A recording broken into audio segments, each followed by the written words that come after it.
The Keltiad is a body of epic fantasy works written by Patricia Kennealy-Morrison. Currently there are 8 novels in the series and 1 collection of short stories. The books are set in a star system far from our own, where various Celtic peoples emigrated after the rise of Christianity and the purge of the old religion that followed. The novels and short stories are based upon traditional Celtic legends and mythology, woven into a technologically advanced universe, and updated for a futuristic culture. Several other titles were planned, but when publisher HarperCollins decided to drop the series, despite much fan support and outcry, Kennealy-Morrison was forced to curtail it. The author has recently made known her plans to continue the series with at least 2 more titles, The Beltane Queen and The Cloak of Gold. The conclusion of the series,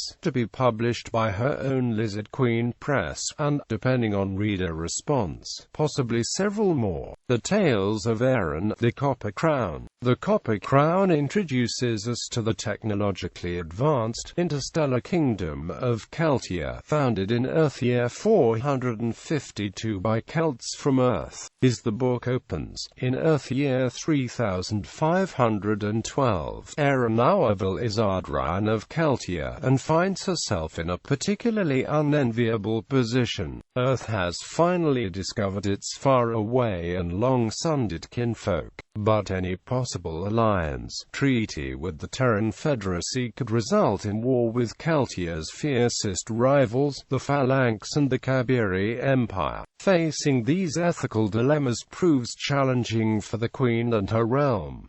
The Throne of Scorn. The Throne of Scorn continues directly on from the action of the Copper Crown. Aaron finds some unlikely friends and allies on her quest for the long-lost 13 treasures of Keltiad, and for the once and future king himself, Arthur of Arvon. As in the Copper Crown, Aaron is once again faced with the challenge of liberating her kingdom and her people without giving in to the call of unlawful magic. The Silver Branch. The Silver Branch, the prequel to the Copper Crown, begins with Aaron's father King Fianbar, whose accidental love affair affects both Keltiad and Fomor, and continues with Aaron as she grows up. Her education as a Fionn and a Bandrawa, the personal and political challenges she must face before the arrival of the Terrans in Keltiad, how she came by her great skills as warrior and sorceress, her strong friendship with Morwen Douglas, along with her love affairs with both Roderick Douglas and Gwydion, Prince of Gwynedd, and why a mostly one-sided love-hate relationship with Arianna ultimately causes Keltiad's downfall. It also reveals why she fears her own powers, and why Brez, King of Fomor, follows an obsessive compulsion to revenge himself for an act committed over 30 years prior. The Tales of Arthur. This trilogy is told in the first person.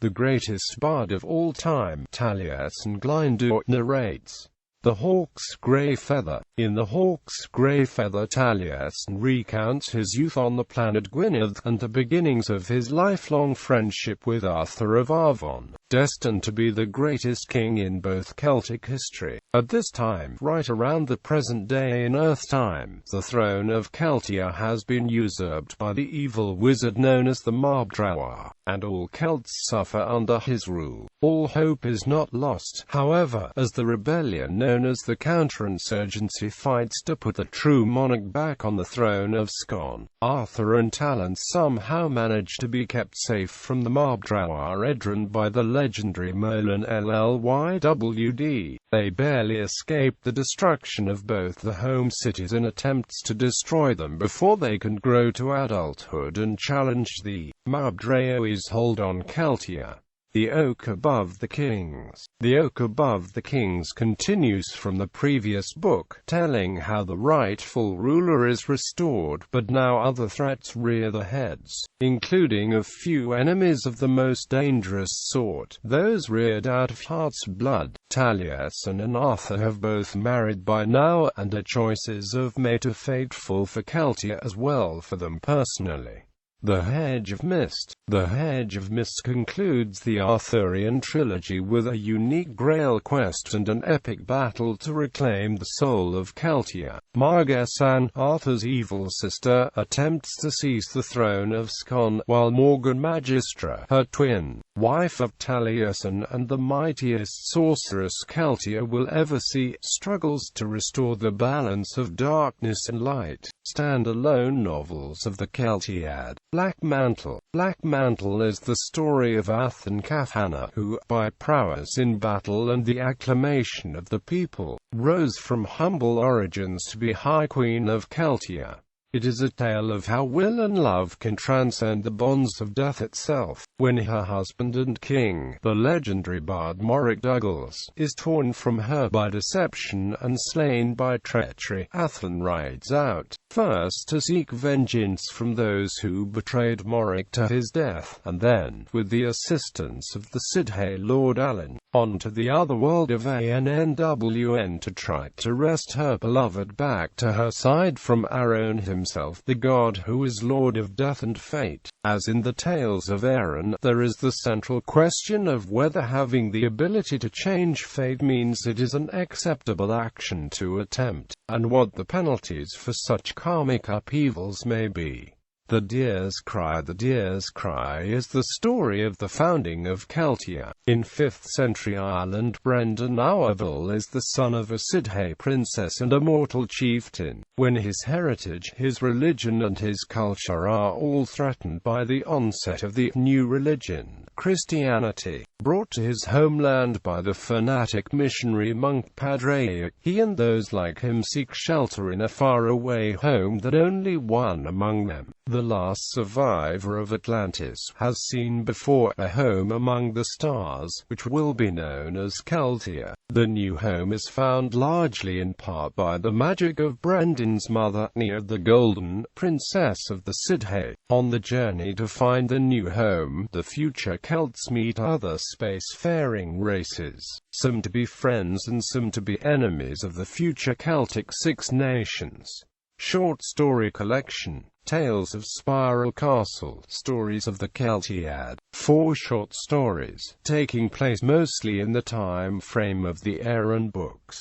The Last Voyage, a crossover between the Keltiad and the Knights Templar, taking place in the year 1307. This story recounts a fictional rescue and disappearance of the Templar fleet, long a tantalizing and mysterious conundrum, by a Celtic starship that happens to be in the neighborhood. Sir James Douglas, the historical Black Douglas, is posited to be a Templar and taken aboard the starship. There he meets the captain, Conla MacNessa, and is informed of the existence of Keltiad, and he and his men must decide whether to take the captain's offer of sanctuary there or to remain on Earth. This story also appeared in Catherine Kurtz's 2002 anthology, Crusade of Fire, Stories about the Knights Templar. Touchstone. Aaron Auerville as a child, being tested for magic, and what comes of it. The story introduces Gwyn ap Neith, king of the Sidhe folk, and his wife Etten, as important and recurring characters. Ilemberg, Gwydion, Prince of Gwynedd, as a youth studying to be a druid, and his own testing in the labyrinth of Glaston Tor. Gwyn and Etten appear here as well. Crucible. Terran Lieutenant and explorer Sarah O'Reilly arrives in Keltiad with the Earthship Sword, just prior to the action of the Copper Crown. She quickly falls in love with all things Celtic, and has an encounter of her own with Gwyn and Etten. Veritum. The author's legal name is Patricia Kennealy-Morrison. As a rock critic and editor, in the beginning of her career, she published under her birth name, Patricia Kennealy, and later as Patricia Kennealy. Since 1994 her books have been published as Patricia Kennealy-Morrison, with the hyphen.